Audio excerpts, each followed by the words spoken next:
አንድ መግለጫ ወጣ። ከዚህ ተያይዞ የወይዘሮ ፈትለወርቅን ንግግር መነሻ መግለጫውን ላንብብ፣ አጭርም ስለሆነ በአጭሩ ነው ዝም ብዬ ከማቀርብላችሁ ላንብብላችሁና እሱ ላይ ደግሞ እንነጋገራለን።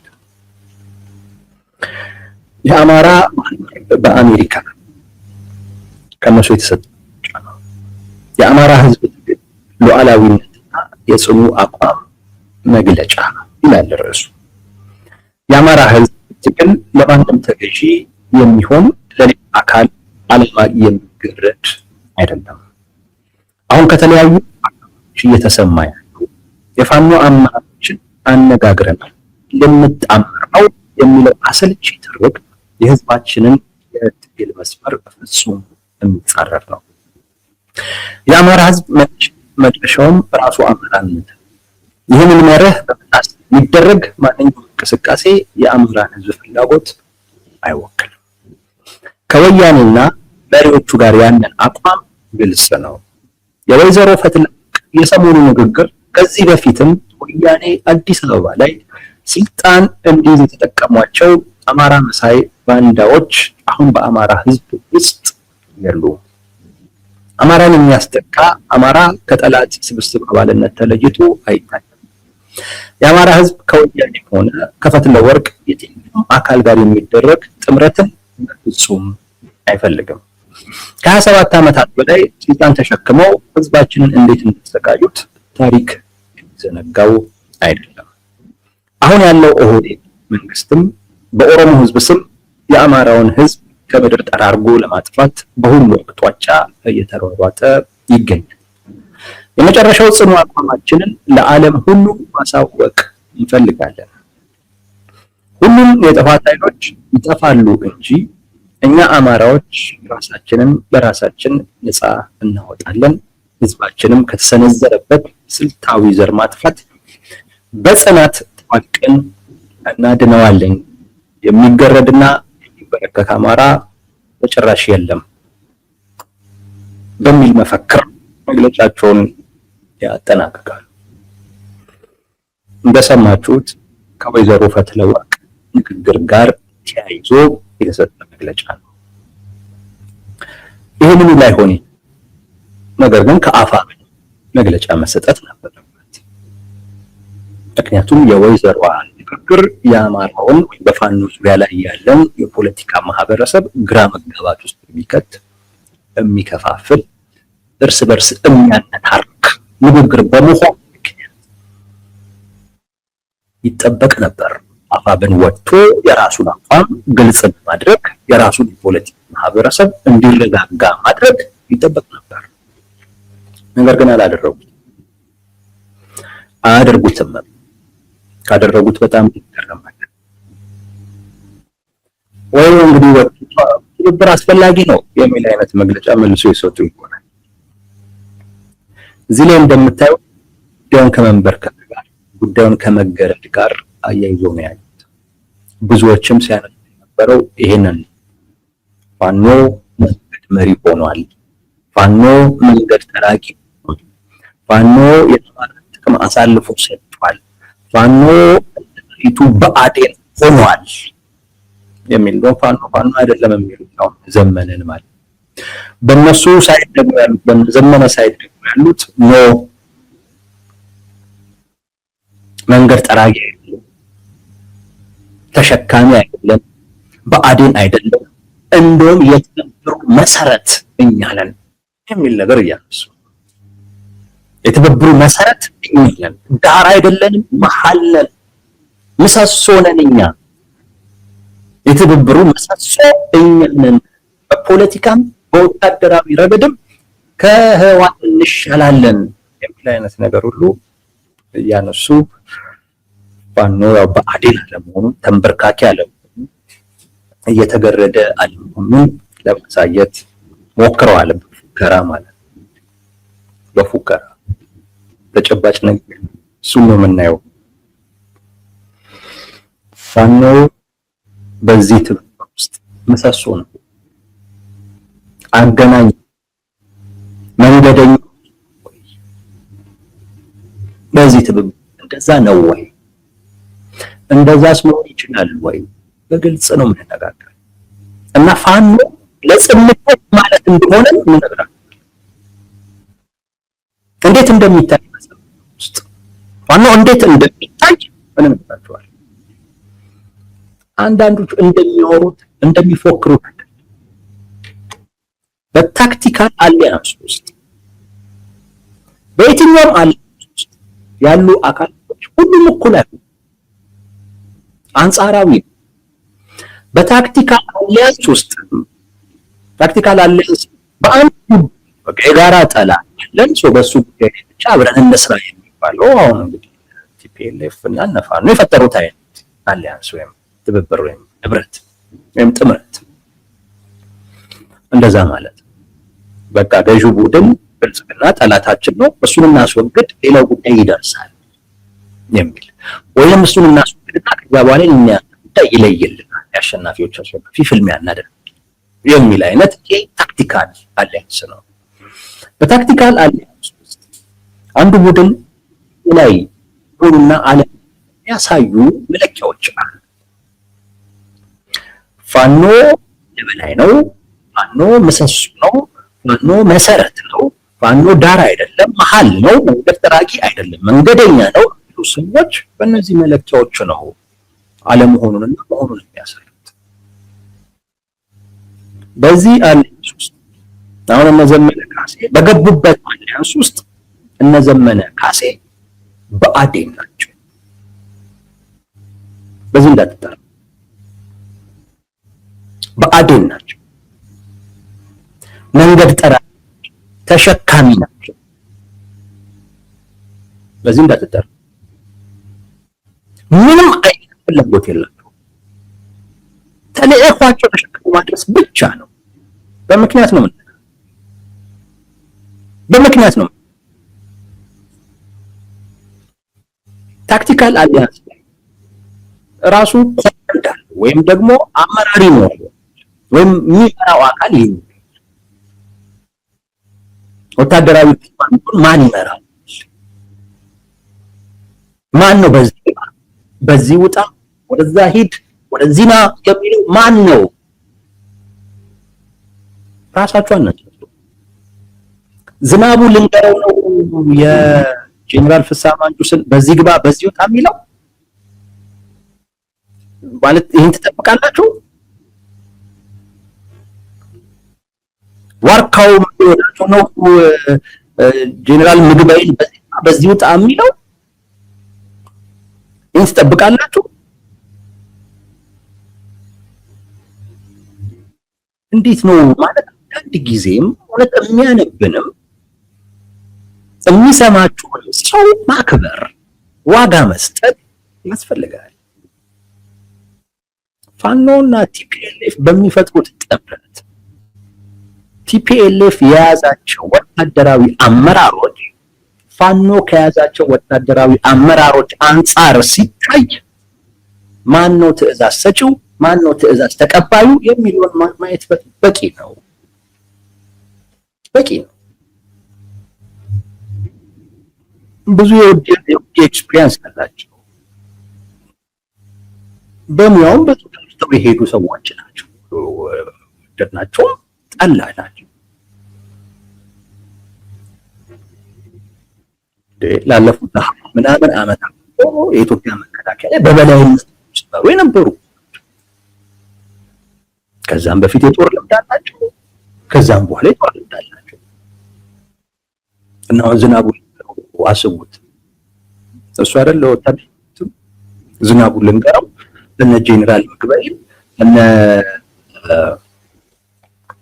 እንትናን ፍስሐ ማንጁስን በዚህ ግቡ በዚህ ውጡ እያለ ኮማንድ ሲሰጥ ትዕዛዝ ሲሰጥ አስቡት። በዚህ ታክቲካል አሊያንስ ዞሮ ዞሮ የጋራ ኦፕሬሽን ይሆናል አይደለም። ብልጽግናን ለማስወገድ በጋራ ነው አይደል የሚንቀሳቀሱት። ስለዚህ አመራሩን ማን ይሰራል የሚለው አንዱ መለኪያ ነው። ማን ነው የበላይ ማን ነው የበታች የሚለው ለምሳሌ እኩል ናቸው። ቁጭ ብለው ተነጋግረው ይወስኑት ካላችሁ በነገራችን ላይ በዚህ ደረጃ መቻቻል መጣችሁ። አይ ዝናቡ ልምጠረው ትእዛዝ የሚሰጠው በዚህም ደረጃ በራሳችሁ ህልም ውስጥ በራሳችሁ ቅዠት ውስጥ ለመኖር ነፃነት አላችሁ። ይሄ በየትኛው አይነት ክርክር ብናደርግ የሚፈታ ጉዳይ ስላልሆነ ጉንጭ አልፋ ነው የሚታወቅ ወታደራዊ የሚመሩት እነሱ ናቸው። ምንም ጥያቄ አንድ ከባድ መሳሪያዎች ማን ያዘው? ግልጽ ነው። ቲፒኤልኤፍ ነው። ፋኖ አለኝ ከባድ መሳሪያ ዘሪሁን 13 መሰለኝ አይደል? ዘሪሁን 13 እሱ ነው ያለው። እሱ መሳሪያ ምናልባት በሱ ተደናብሮ የበላይነት ካልሆነ በስተቀር መድፍ በሉት ታንክ በሉት ከዛም ውጪ ሁሉ ከባባድ መሳሪያዎች ያሉት ቲፒኤልኤፍ ምሳሌ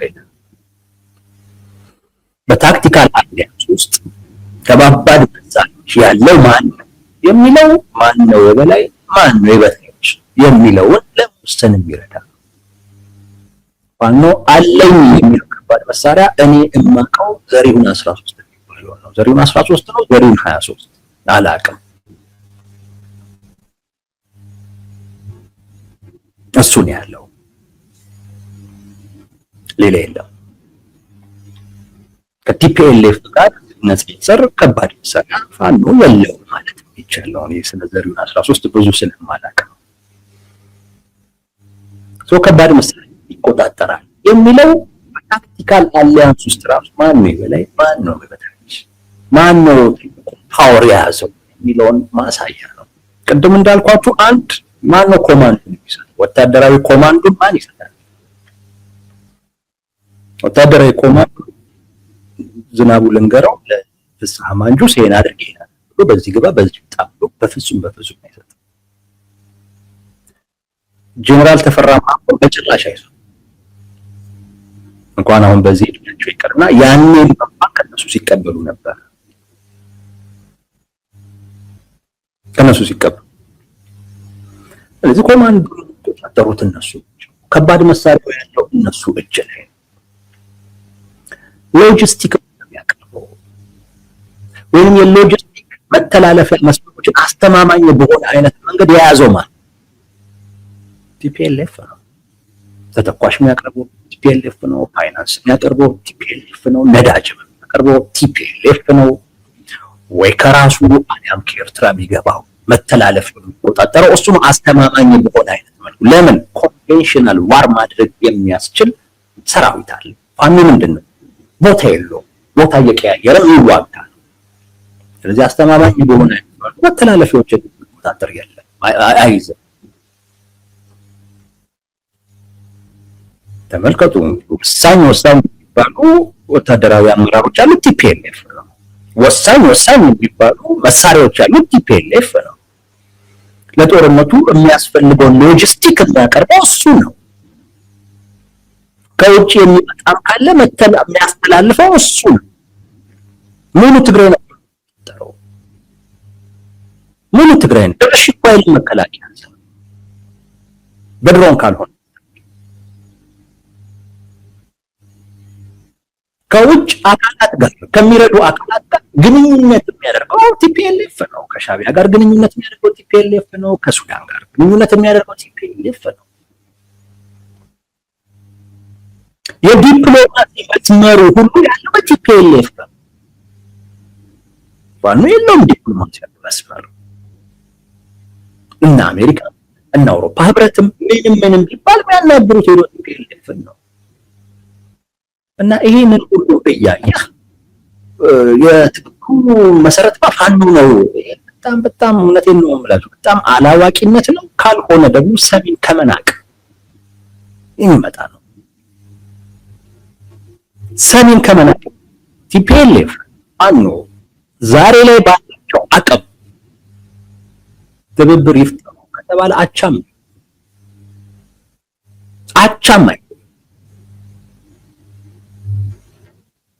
ቲፒኤልኤፍ ይበል ምንም ጥያቄ። ይሄንን ሁሉ ይዞ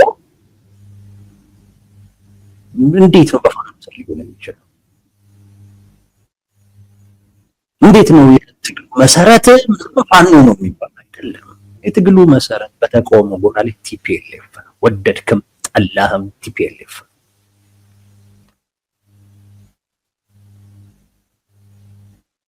ዛሬ ላይ ያለ አቅም ያን ወዳጄ በንግግራቸው እኮ ያስታውቃል። ማን ነው የበላይ ማን የበታች ነው የሚለውን እኮ በንግግራቸው እኮ ያስታውቃሉ። እጃቸው ላይ ያለውን አቅም ተወውና በንግግር እኮ ያስታውቃል። ቲፒኤልኤፍ የጋራ በሆነ ጉዳይ ላይ ግዛቱን በሚመለከት ጉዳይ ላይ ይሄንን አስመልሳለሁ ብሎ ፍላጎቱን በግልጽ ይናገራል። እነ ዘመነ ካሴ ትንፍሽ ማለት ትንፍሽ ደብቀው ነው ያሉት። የት ሚኒስትር ኪሳቸው ውስጥ ማውጣታቸው ማሳየት ይሄ እኮ ያመለክታል ሁለት አካላት ግንኙነት በጋራ ጉዳይ ኖሯቸው በዛ ላይ አብረን እንሰራለን ብለው አንዱ በኮንፊደንስ በራስ መተማመን ውስጥ ሆነው ይሄን ለማስመለስ ነው የምታገለው ሲል እና ያኛው ሲል ካየህ ከየት መጣ በራስ መተማመን ዝም ብሎ የሚመጣ መሰለ እንዴ? በራስ መተማመን እኮ ካለህ ነገር እኮ ነች እኮ እና ያ ያለ በትብብሩ ደረጃ ስለተሰጠ እኮ ነው የበላይ ስለተሰጠ እኮ ነው። ዘመነ ካሴ ቲፒኤልኤፎች ተሳቁ ነው። እውነቱን ልንገራችሁ ተሳቁ። የእሱን ሰራዊት በሚያወራው መንገድ ንግግራቸው ያስታውቃል። የያዙትን እንኳን አላምንም ንግግራቸው ፈትለወርቄን እና ይሄ እኮ ፋኖ ነው። ፋኖ በዚህ ደረጃ አስረስ በዚህ ደረጃ ይመከራል። አስረስ እዛ ከአዲስ ከገባን በኋላ ከህወሓት ጋር መዋጋታችን አይቀርም፣ ስለዚህ አማራን በዛም ተዘጋጅ እስቲ በል እንዲህ ይላል ፋኖ። አስረስ አይልም። አስረስ የሚለው ምንድን ነው?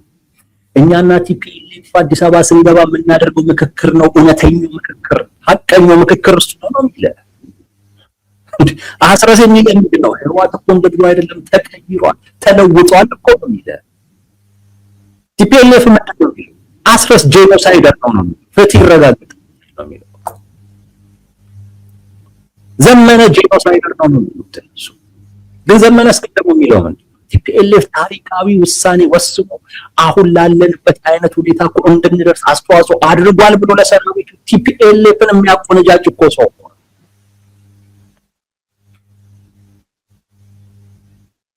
አይሉም። እነሱ ሉዓላዊ ግዛታችን ሞተን ነው የምንገኘው እሱ ካልተመለሰ ይላሉ። እነዚህ መለስ የአማራ ፍላጎትና ጥቅም አስጠብቀን ይላል። አረ ተናገሩት፣ አረ አውጡት። ጭራሽ ነው ፋኖ ሰሪት ፋኖ ነው ምሰሶ አይደለም። ንግግራቸው እንኳን የያዙት በንግግራቸው ያስታውቃሉ እኮ። ቲፒኤልኤፍ በጋራ ጉዳዩ ላይ የሚናገረው እነዚህ የሚናገሩት አንድ አይደለም። ቲፒኤልኤፍ ምን ይላል? እኛ ከመጡን እንላቸዋለን ይላል። አስረስ ዘመነ ምን ይላል? ትብብር ያስፈልጋል ይላል። ቲፒኤልኤፍ ትብብር ያስፈልጋል ትግራይ ህዝብ አይነግረውም። ቲፒኤልኤፍ ምንድን ነው? እኛ ዓላማችን ግልጽ፣ ይሄንን አምኖበት ካለ አብረን እንሰራለን። እነ ዘመነስ የአማራን ህዝብ ምን እያሉ ትብብር ያስፈልጋል።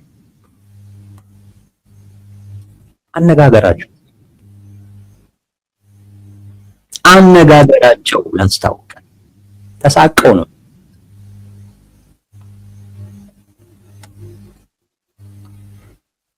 እና በግንኙነት ቲፒኤልኤፍ ነው ይበለ ፋኖ ተሸካሚ እነ ዘመነ የሚመሩት አይደል፣ አድራሽ ነው።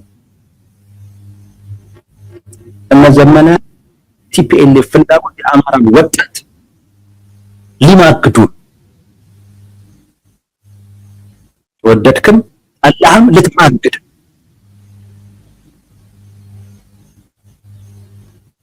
ከዚህ መውጫው በትክክል እንደዛ ካልሆንክ የጎንደር ፋኖች ከልባቸው አላቅም ግን በመግለጫው አቋም ያዝ።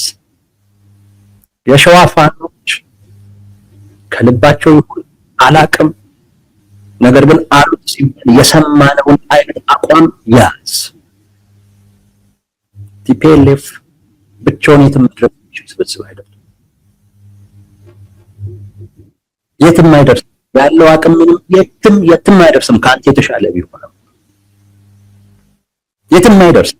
ልገዋለህ እሱ ተጽዕኖ መፍጠር ምን አሉ ነው አንድ ሁለት ሶስት ብለው ግዛትን በሚመለከት ህገ መንግስቱን በሚመለከት ምናምን ብለው ቅድመ ሁኔታ አውጥተው ይሄን በእኛ ተርም የሚቀበል ከሆነ አብረን እንሰራለን፣ ካልሆነ ግን እንዞርበታለን። ያን አቋም ያን አቋም የያዝክ ጊዜ ቲፒኤልኤፍ እጅግ ስለምታስፈልገው ትልቅ ተጽዕኖ ይኖራል። ከባድ መሳሪያ ባይኖርህ እንደ ቲፒኤልኤፍ በጀነራል የተመራ አመራር ባይኖርህ ዲፕሎማሲያዊ መስመር ባይኖርህ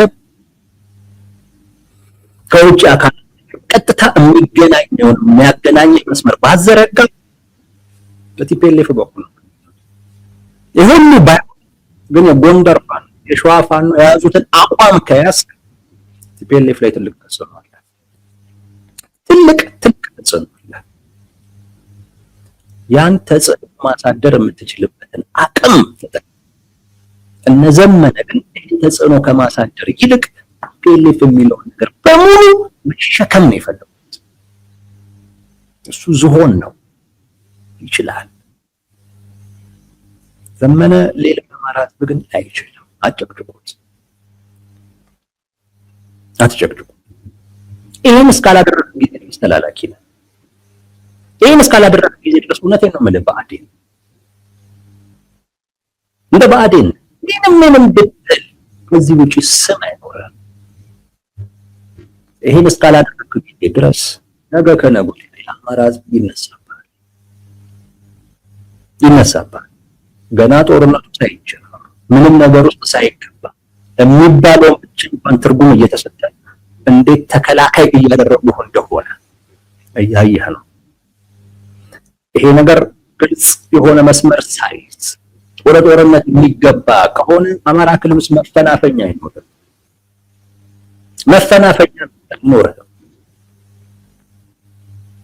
ሳይረፍድ ራስን ማስተካከል ተገቢ ነው። አሁን ያለው እነዘመነ የፋኖ አጀት በጽምዶ ውስጥ እንደ አንድ የጽምዶ አካል አይታይም። እነሱ እንደ አንድ የጽምዶ አካል መታየታቸው በጣም ያስደስታል። እኔ አይታይም ብለው እነሱ እንዳይደሰቱ ፈልጌ አይደለም፣ እውነት ስለሆነ ጽምዶ በሻዕቢያና በቲፒኤልኤፍ የተፈጠረ ግንኙነት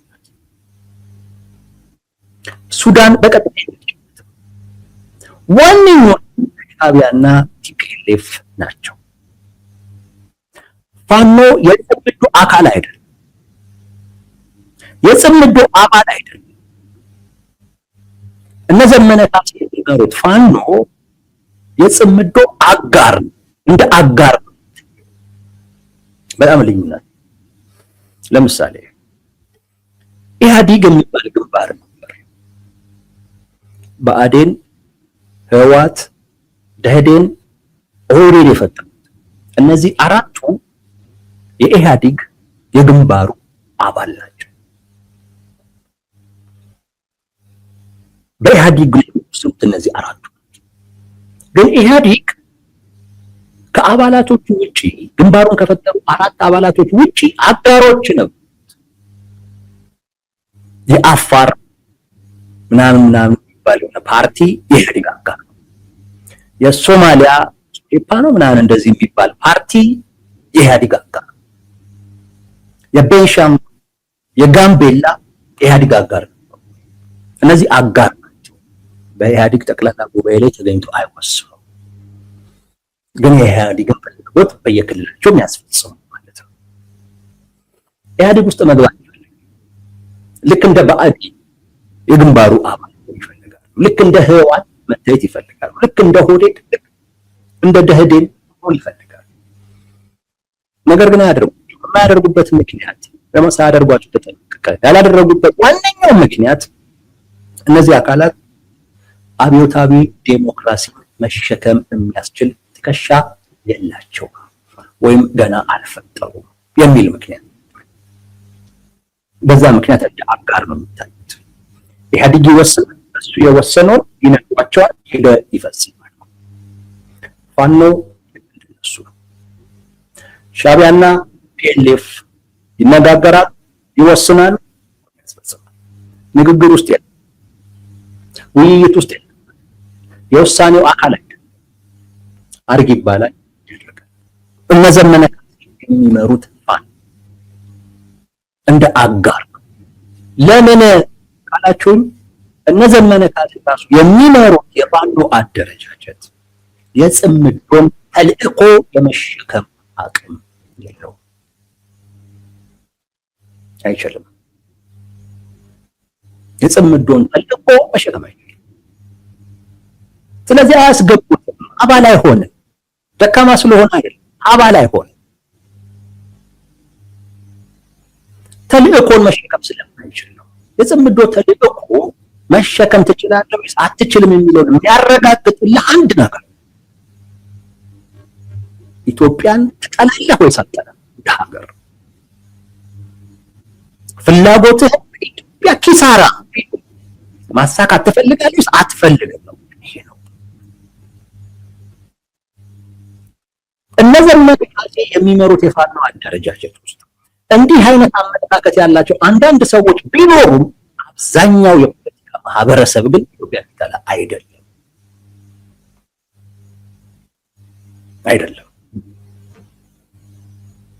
ለሻዕቢያም ለቲፒኤልኤፍ ይሄ ግልጽ ነው። አንዳንዶች አሁን ፋኖ አደረጃጀት ውስጥ ያሉ አንዳንድ ሰዎች አሉ ብድግ ብለው ኢትዮጵያ ማለት እኮ የአማራ ሕዝብ እየጠፋ ኢትዮጵያ እንትን ምናምን የሚሉ ሰዎች አሉ። እቺ አለን የሚለውን ነገር ለማሳየት ጥላቻው አለን፣ የጽምዶ አካል አድርጋችሁ ቁጠሩ ነው ውሰዱ ለማለት ነው። መለኪያው እሱ ኢትዮጵያን እንደ ሀገር ትጠላለህ ወይስ አትጠላም? አብዛኛው ዙሪያ ያለ የፖለቲካ ማህበረሰብ አይጠላም።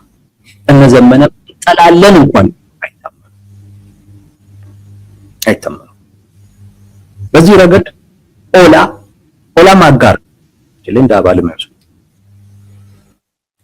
እሱ በቂ ጥላቻ ሊኖር ይችላል ኢትዮጵያ ላይ። ነገር ግን ችግሩ በዚህ ወቅት ላይ ከገዢው ጋር የሚጋራው ብሔር አለ። በዛ ምክንያት አይደለም ከገዢው ቡድን ጋር የሚጋራው ብሔር ስላለ ኢትዮጵያ ውስጥ ደግሞ ሄዶ ወደ ብሔር ስለሚቀየር ሄዶ ወደ ሃይማኖት ስለሚቀየር ኦላ በመጨረሻ ሰዓት ሊያፈነግጥ የሚችል አካል እንደሆነ ይታሰባል። ስለዚህ አይታመንም። ፋኖ ግን በጭራሽ የጽምዶ አባል አይሆንም። አንዳንዶቹ እንደሆኑ አድርገው ነው የሚያወሩት። በራሱ በፋኖ ዙሪያ ያሉ አካላቶች አይደለም፣ እንደዚህ አጋር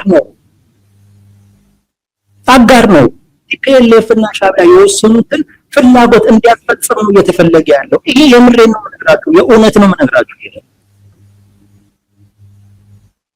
በቃ የፋኖ አንደኛው ጉዳይ እረፍት መንሳት ከቻለ በቂ ነው። ስለዚህ እንዲጠናከር አይፈልግም። ከተጠናከረ ማለት እሱ ስጋት ነው። ሰው አባል አይደለም፣ አይወስንም።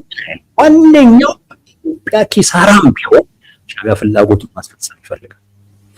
ቲፒኤልኤፍ በኢትዮጵያ ኪሳራም ቢሆን ፍላጎቱን ማስፈጸም ይፈልጋል። እነዚህ ሁለት አካላቶች ከድሮ ኢትዮጵያን በሚመለከት ያላቸው አቋም ተመሳሳይ ነው። ይተዋወቃሉ፣ ይተማመናሉ። በዚህ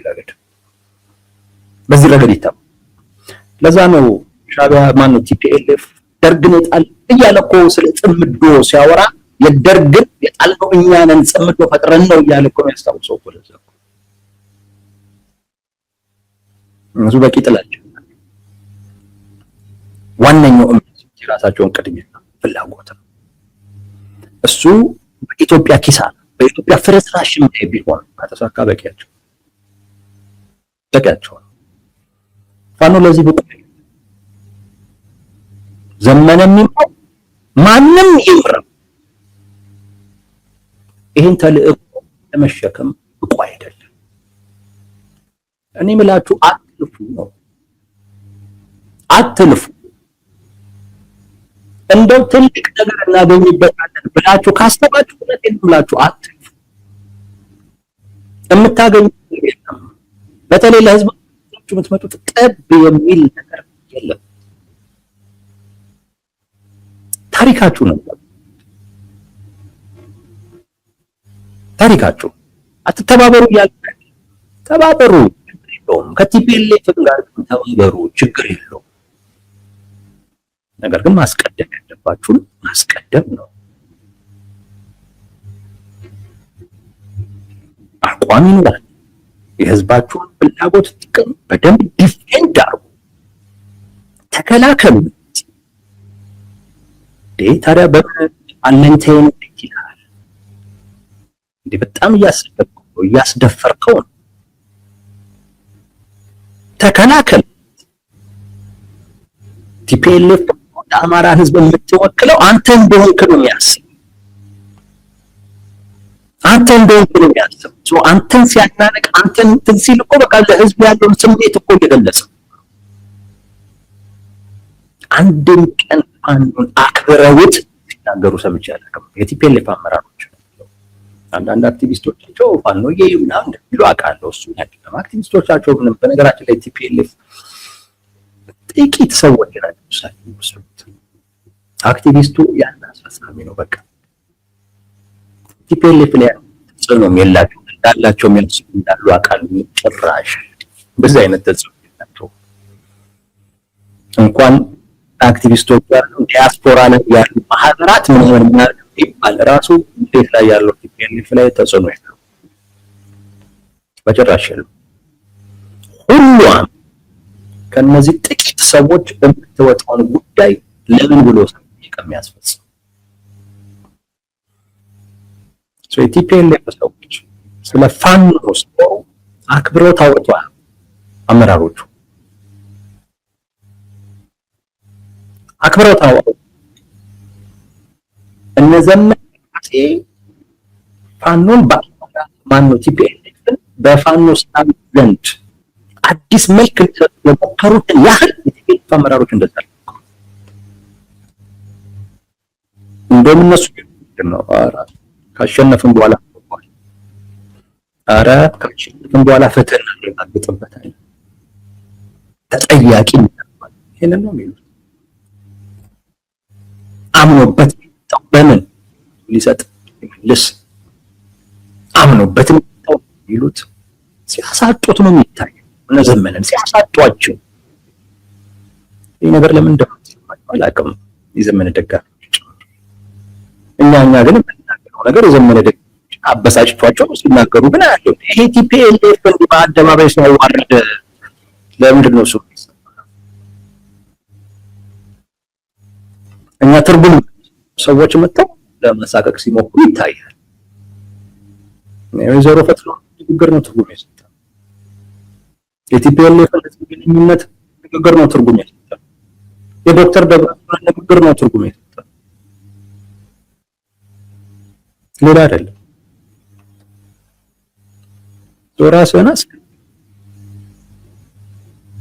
ራስህን አስከብር። ጽምዶ ውስጥ እንደ አባል አትታይ፣ እንደ አባል እንድትታይም አታስመስል። እንደዛ አትታይ። በዛ ደረጃ ዋጋ አይሰጡም። በዛ ደረጃ ትላንት ይሄ አፋር ላይ ላለው ራሱ አጋር የሚሰጠው አይነት ዋጋ ነው ጽምዶ ላንታው የሚሰጥ። ለዛ ደግሞ አቅም ከግምት ይገባ አቅምህ አይደለም። እነሱ በሚፈልጉት ደረጃ ሀገሪቱን መጥላት አትችልም ብቻ ሳይሆን ደጋፊህም የፖለቲካ ማህበረሰብ እንዲጠላ ማድረግ አትችልም። ስለዚህ አትጠቅማቸው።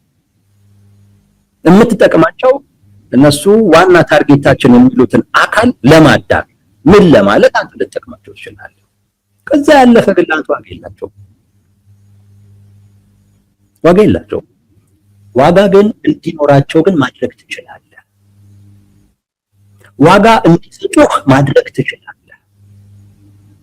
ያ ማለት የጎንደር ፋኖች፣ የሸዋ ፋኖች የያዙትን አቋም ተቀበል እና የራሱ የፋኖ አቋም አድርገው ከልብም ማለት ነው። የዛን ሰዓት ዋጋ ሲሰጡ እነሱ ቢሰጡህ ሌላው ይሰጣል። ያኔ ዋጋ ትችላለህ። ዋጋን እስካላሳየህ ጊዜ ድረስ ግን ራስን ለመሸከም እስካዘጋጀህ ጊዜ ድረስ ግን መሸከም አይቀርም። ሁሉም ሊጋለብ ነው የሚፈልገው። ጥፋቱም የነሱ ነው።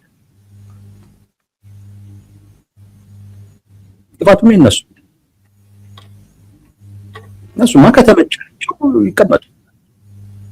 ከተዳከም ድክመት መጥተው ሊጠቀሙብህ ይሞክራል። ስለዚህ ራስን ከዛ በኋላ አታይ።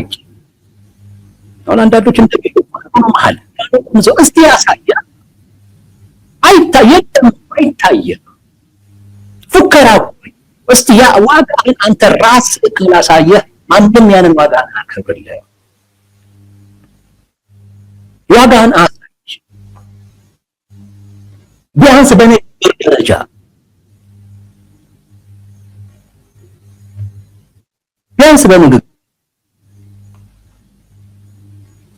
በቲፒኤልኤፍ ያለ የፖለቲካ ማህበረሰብ በፋኖች ንግግር በዚህ ደረጃ ሲታመስ አይተህ ታውቃለህ?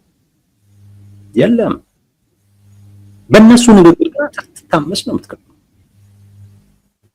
ምክንያቱም አንተ የምትናገረው ለእነሱ ይጥማው፣ እነሱ ደግሞ የሚናገሩት ለአንተ ይጣም፣ ለአንተ ይምረር፣ ግድም አይሰጥህም። አንተን ከግምት ሳያስገቡ ለራሳቸው የሚፈልጉትን ብቻ ነው የሚናገሩት። አንተ ግን እነሱ እያሰብክ ለእነሱም እየተጠቀምክ ነው ንግግር ሁላ። ይሄ ሚዛናችሁን ያሳያል። በትብብር ውስጥ ያለውን ሚዛን በደንብ የሚያሳይ ጉዳይ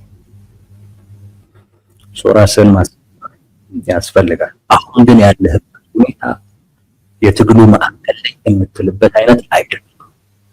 እንደዛ ማለት አትችልም።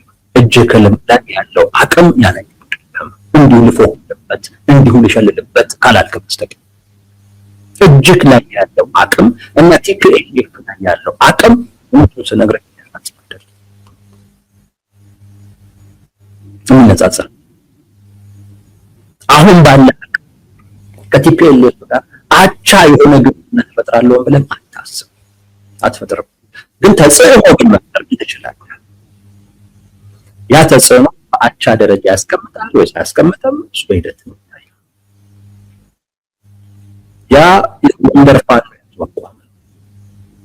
ያ የሸዋ ፋኖ የያዘው አቋም። እነዚህ ነገሮች ካልተሳኩ በፍጹም አብረን አንሰራም። እንደውም ይሄንን እነጥቃለሁ ለመስመጣ ሆነ ፊቴን ወደ አንተ አዞራለሁ የሚለው አቋም የምሬን ነው ማለት ቲፒኤልኤፍ ይገራዋል።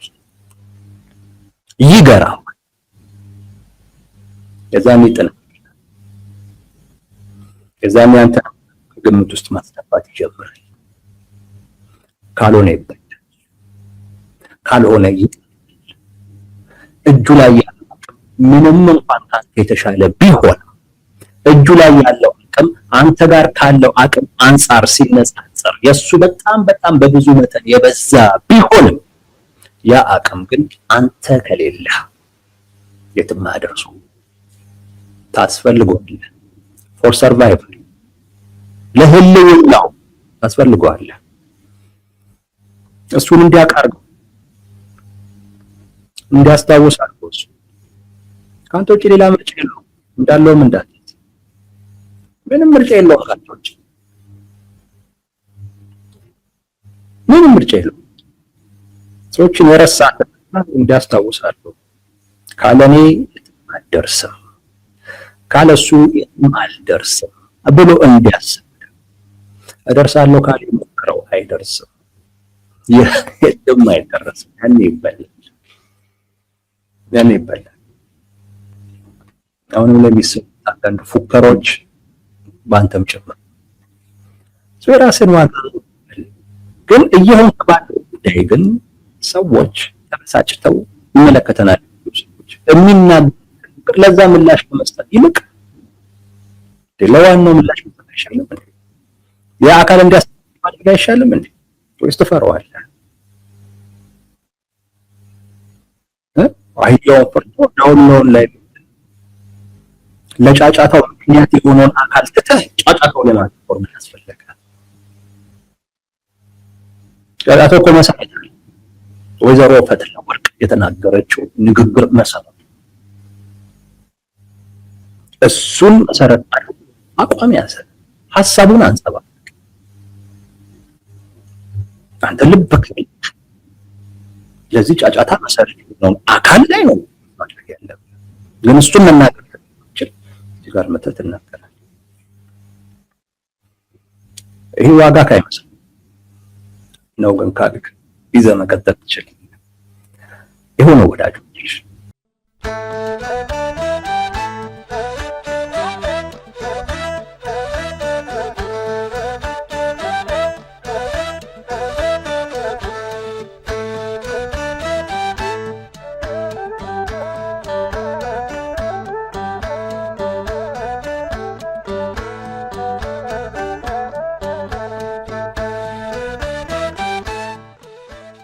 Yo